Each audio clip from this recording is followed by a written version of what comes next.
თავდაცვის ექს-მინისტრის დაკავებას გამოხმაურება მოხდა პარლამენტში. საპარლამენტო უმცირესობის ერთ-ერთი ლიდერი გოგა გაბეშვილი ელოდება, რომ თავდაცვის ყოფილ მინისტრს ირაკლი ოქრუაშვილს მალე გაათავისუფლებენ. გაბეშვილი ვარაუდობს, რომ ოქრუაშვილს ახალი ხელისუფლების მხრიდან გარკვეული გარანტიები აქვს მიღებული, რომ მალე გამოუშვებენ, რადგან სხვა შემთხვევაში მის თქმით ძნელი წარმოსადგენია საქართველოში ჩამოსულიყო.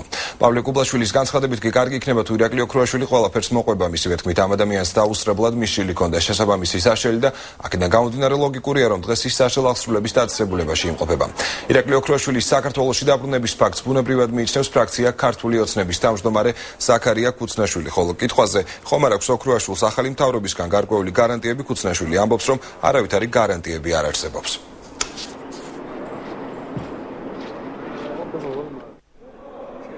ბუნებრივია, თუ კი არსებობს რაიმე სამართლებრივი კითხვა, ყველაფერს უნდა გაეცეს პასუხი.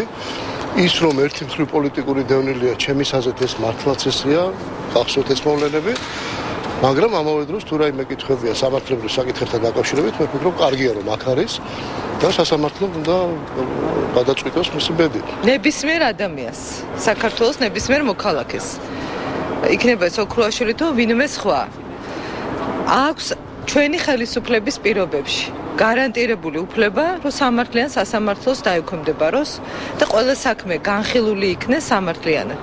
ყველა ადამიანს, რომელსაც აქვს ეს წარსულში რაიმე დანაშაული ჩადინილი თუ აწყოში, ამას მნიშვნელობა არ აქვს, ბუნებრივია, ყველა სამართალდამცავი ორგანო, რომელიც მუშაობს და სახელმწიფოში, ეს არის სახელმწიფოს მოვალეობა, ბუნებრივია.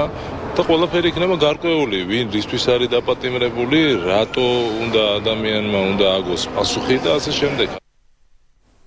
როგორც მოვისმინე, მას განცხადება გაუკეთებია, რომ მზად არის პასუხი აგოს სისხლის სამართლის კოდექსის მიხედვით, მას ბრალი ჰქონდა წაყენებული ფინანსურ დანაშაულებებზე თავის დროზე, მაგრამ არ გამოურიცხავ, რომ იმედი აქვს, რომ ახალი ხელისუფლება, რომელიც აშკარად ავლენს პოლიტიკურ მოტივებს სისხლის სამართლებრივი დევნის პოლიტიკის განხორციელებისას, ამ შემთხვევაშიც გამოავლენს, როგორც ოქრუაშვილისათვის დადებითად, იმიტომ რომ ძირითადად მოტივია ხოლმე პოლიტიკური ოპონენტების მიმართ საქმეების აღწევას და ასეთად ოქრუაშვილს ახალი ხელისუფლება არ განიხილავს. ხაზგასმის მინდა ვთქვა, რომ არსებობს სასამართლოს გადაწყვეტილება, რომელიც ჯერ არავის არ შეუძლია.